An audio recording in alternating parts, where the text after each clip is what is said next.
I'm Jolene Wynn, and this is the Porn Addict's Wife podcast, episode number 111. Hello, my ladies.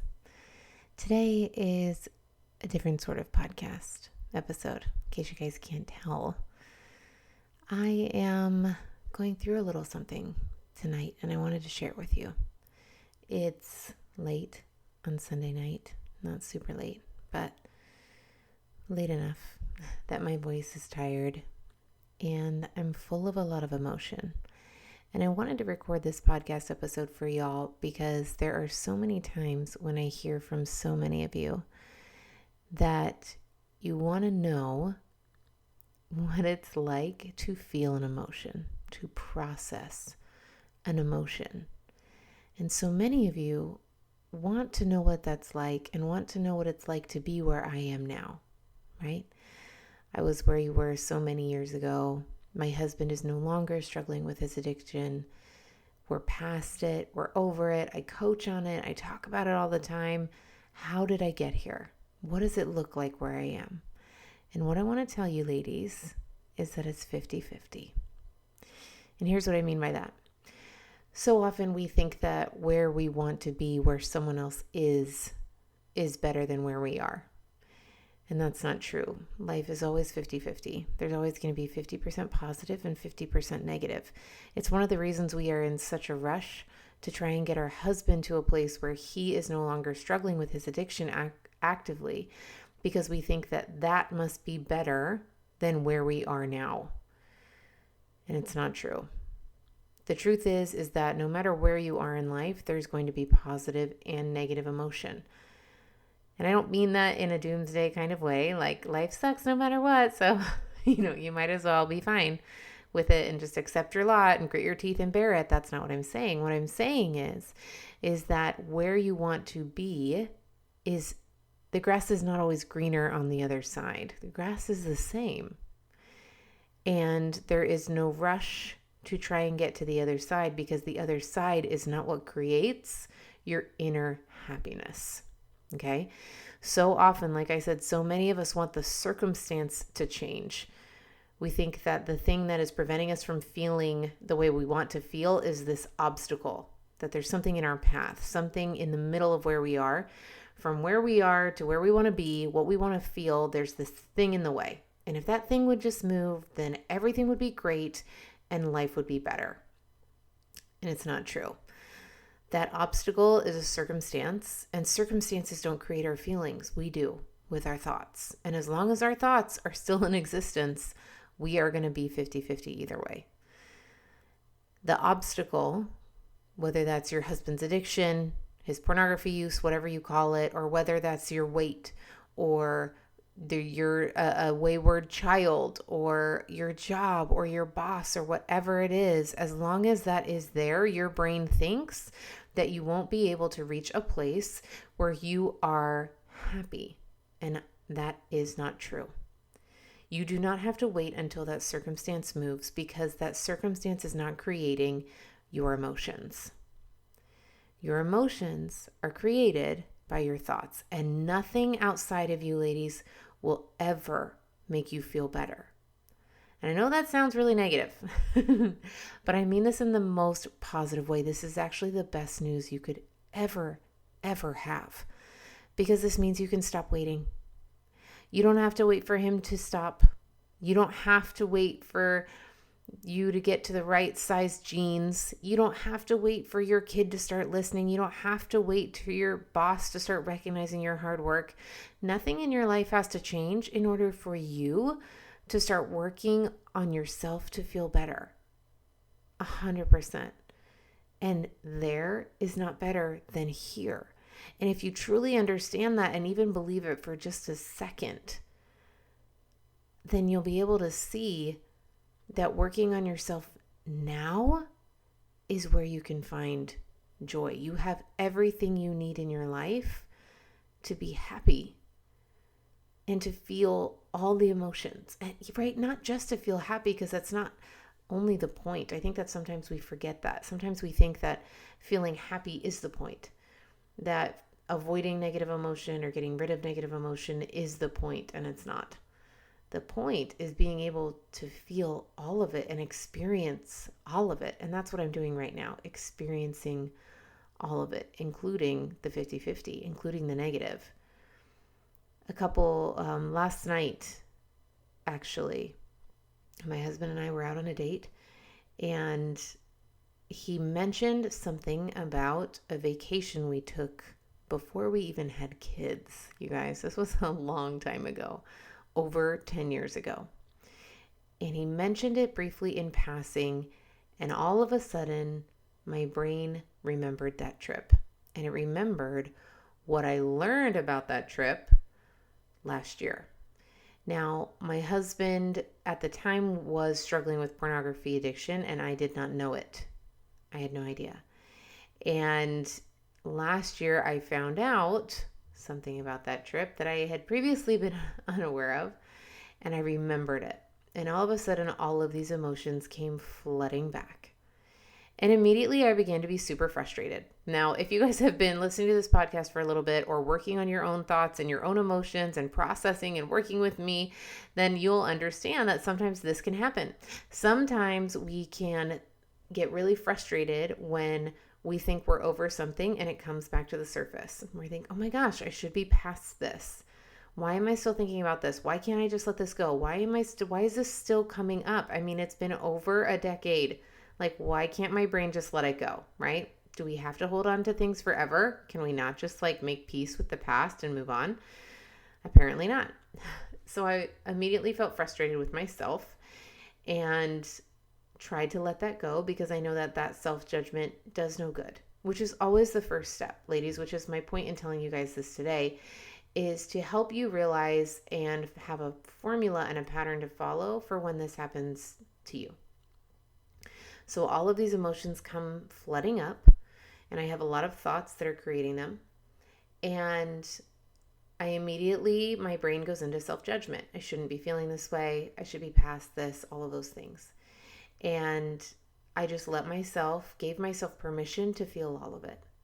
I gave myself permission to feel frustrated with myself. I gave myself permission to excuse the frustration, to let go of those thoughts, to recognize that they're not helpful, and to just accept that I was having some emotion come up and that it didn't mean anything. That's the second thing that I want you guys to understand. A lot of times when we have emotion come up, especially if it's an emotion that we've felt before, we felt like we've moved past it, that we felt like we've made peace with it, it can be very tempting to want to make this emotion mean something. It might mean that we're going backwards. It might mean that we're no longer in a good place. It might mean whatever we make it mean. It doesn't mean anything. All it means is that you're having a thought that's creating a feeling. That's it. So you're just having some feelings come up because of your thoughts. They don't have to mean anything more than that. So my brain, I just was aware of what was happening in my brain, and I excused all the self-judgment and made sure I realized that that was unnecessary. And then I realized that my brain wanted to make it mean something, and that isn't true either. And then I saw anger. And here's something I want to teach you guys about anger. And I know I've said this before. Anger is always an indication of something deeper. If you guys are feeling angry, if you just want to yell and scream and say all kinds of hateful things, that is typically means that there is a deeper pain underneath. So whenever you're feeling anger, I want you guys to get really curious with yourself and ask yourself, what's underneath this? Why am I so angry? And that will lead you to the emotion that's underneath, which is usually hurt, some kind of emotional pain. It's much easier to feel anger than it is to feel emotional pain. And so your brain will always, or most of the time, want to avoid the emotional pain by feeling anger instead. Anger feels great. Anger feels very self-righteous. It feels very prideful. It feels great. We get to win the argument when we feel anger, right?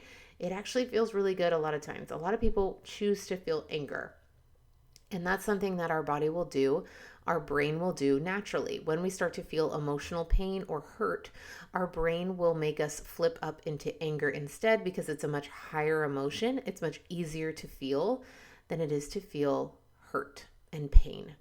And so it will try to stay in anger. And that's what my brain did. My brain got stuck in anger. So I just let it stay there for a minute and I watched all the thoughts that came up. Now, here's something that I want to offer. Sometimes it can be very tempting to want to communicate all of these thoughts with your spouse, especially if they're about him and his pornography addiction and all those things. We want to vent, right? This is where we want to get it off our chest. Have you guys heard these phrases? I do not necessarily think this is always the best thing to do with your spouse, especially if your thoughts are directed at him and his behavior, whether that's in the past or in the present. Okay? Here's why. Is typically you guys and your spouse, and I mean this in the most loving possible way, are not in the best place to communicate in a healthy way about this. And that's totally fine, ladies. That's why we have coaches and therapists and counselors, and that's what we're here for, okay? What I would recommend you do instead is watch your thoughts. Let them be. Allow yourself to feel anger. Notice the thoughts that are creating the anger. Usually they're about blame, right? They're your fault. You did this. How could you? Why didn't you think of me? How could you do this to me? Those are usually the thoughts that create some emotion like anger, okay? And if it helps, even write them down. But I would caution you against communicating these to your spouse, to your partner in the moment, because typically all that does is create a very antagonistic and defensive situation where we're not actually communicating, we're just yelling, right? We're not talking to the person, we're just talking at them. Right? We're not talking with our spouse. We're not having a conversation. We're simply explaining, not even explaining. We are yelling mostly, or, using our words in a way that isn't productive. Not that every conversation has to be productive, and I'm not saying you have to ignore your feelings, but often our reaction to anger is that we want to express these emotions in words toward the other person. And I want to caution you against doing this in the moment. So if you need to get them out, write them down, come join me in coaching. You can message them to me, and that is how we can take a look at them. But I want to give you guys permission to just feel the anger without reacting to it. Okay? And that's what I did last night. I just laid in my bed and I felt anger without reacting to it.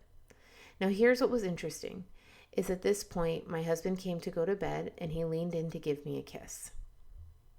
And I couldn't do it. You guys, he didn't even want more than a kiss. This was a goodnight kiss. And I said, I can't kiss you right now. And he said, why not? And I said, I'm feeling a lot of emotion. And I told him a little bit about what was going on, and he was very accepting. It was not easy for him to feel, and we've since had a few difficult conversations about it. He didn't feel great about that. He felt very rejected and very disgusted with himself. And he felt very frustrated that I'm upset last night over something that happened 10 years ago. Not that he was saying that I didn't have a right to, but I was equally frustrated, right? I mean, sometimes I can think, why am I not past this? Why is this not something that I could just never have negative emotion about again? Why does this keep coming up, right? So I understood all of it. But in that moment, when he came to give me a kiss, I couldn't do it. And here's another thing that I want to bring up. And this is really, you guys, just me telling you this story today. There is no rhyme or reason to this podcast episode. I hope you guys get something from it, okay? This is just me in my raw and vulnerable state right now sharing. And what happened that I realized is that when I am processing emotion, and I've always been this way, but I've realized it more in the last couple of years, is when I'm processing emotion, when I am feeling emotionally vulnerable, it is very difficult for me to then feel physically vulnerable. And I've seen this with many, many, many of my clients, okay? It's a very common self-defense mechanism that we do. When we feel like we are emotionally vulnerable, then our brain automatically goes into survival mode, and survival is protection, and protection looks like closing up, right? Hunching your shoulders, curling in the fetal position, whatever that looks like. And that is what I typically tend to do physically. Even physically, I tense my shoulders, I curl my back to him, I lay on my side with my back toward him, curled up in a ball, those kinds of things. And I avoid touching him. It's very difficult for me. I don't want him to hold my hand even.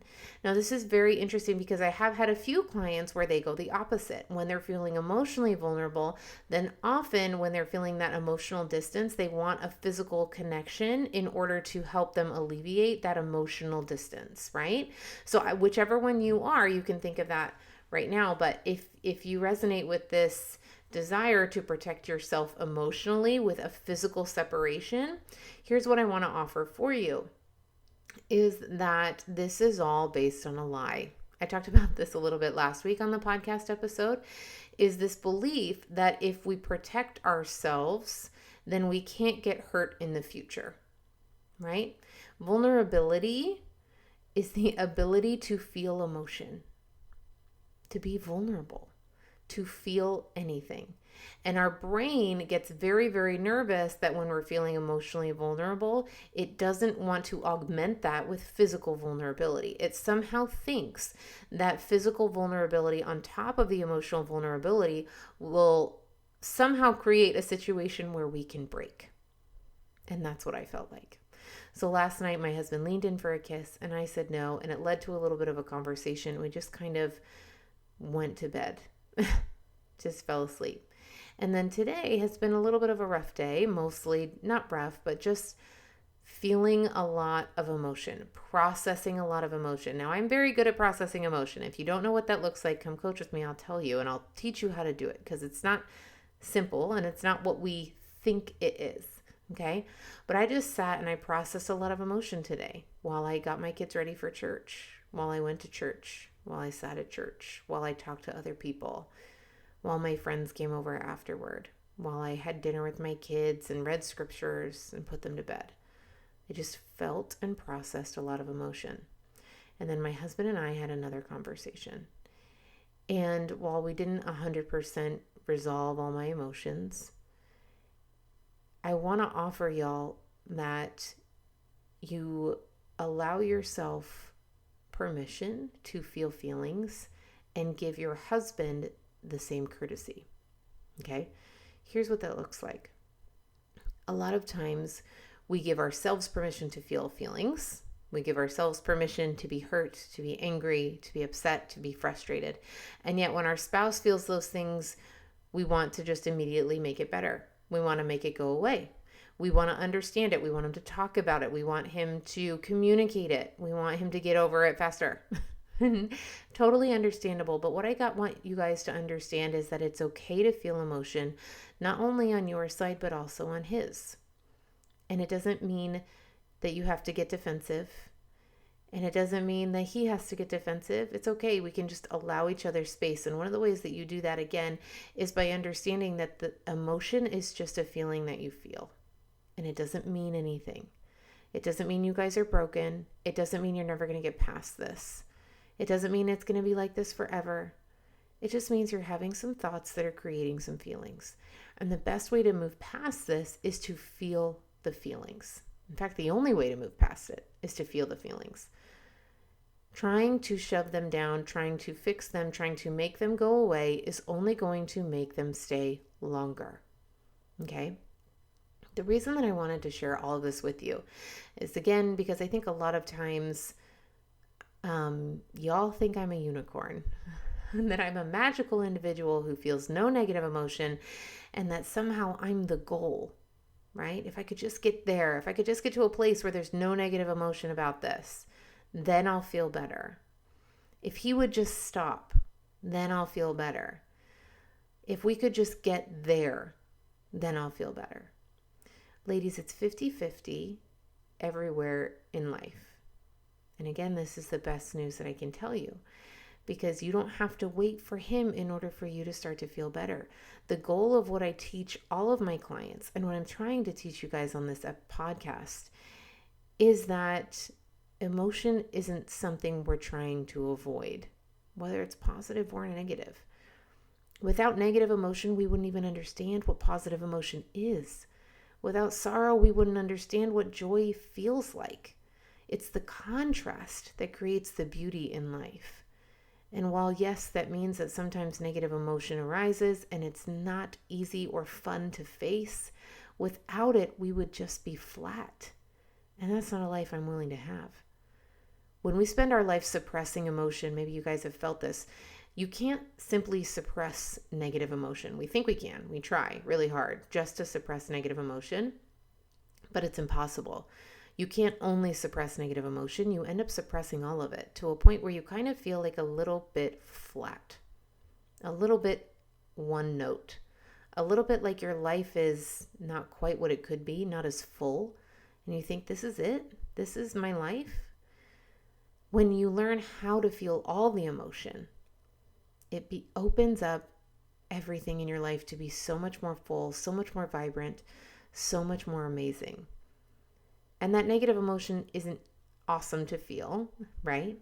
But the very worst thing that happens when you feel an emotion is you just feel it. That's it. The world doesn't implode. Your husband doesn't automatically become better. And neither do you. But a little bit at a time, your life becomes more vibrant and more full. Because not only do you allow yourself to feel the negative, then you also open up to feel the positive. And that's the beauty of life. The point of what I teach you guys is to feel all of it and to embrace it so that no matter what happens in life, you're ready, you're all in. And imagine what you would do with your life if you stopped trying to avoid it. Imagine what you would do if you stopped trying to avoid fear, if you stopped trying to avoid anxiety, if you stopped trying to avoid all of the negative emotions that you feel about your husband's pornography addiction. Imagine what your life could look like if you stopped trying to avoid yourself. Imagine how much more full it could be. Are there going to be hard weekends where some negative emotion pops up? Yes, but that's happening anyway, ladies. Let's be honest.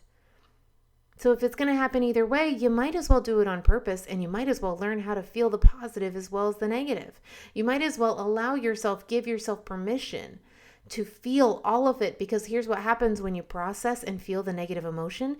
It goes away, and you get to stop carrying it around for the rest of your life. The beauty of this weekend and allowing myself to process this negative emotion is that it leaves. All it means is that I had a little bit of emotion in my emotional bucket, inside my heart, inside my soul, that needed to be cleared out. And I did that. And I did it a little bit on this podcast with you. Can you feel it in my voice? Can you guys hear it? Do you hear the difference between how I started this podcast and how I ended? I sat here this whole time and processed some of this emotion. And now it's gone. The beauty of processing your emotion, ladies, again, is that negative emotion leaves. And then you give yourself the opportunity to feel more positive emotion. Don't you want that in life? Give yourself permission, ladies, to have a full, expansive life on purpose. That is what all of this is all about. I love you ladies very much. I hope you guys come join me in coaching so that I can teach you how to do this. If you want to get over this, if you want to stop living a flat life where you are just suppressing negative emotion and it's not going away and it is bubbling up and popping out in all of the wrong ways and feeling overwhelmed and anxious like you're running on a hamster wheel that you can never get off of, come coach with me.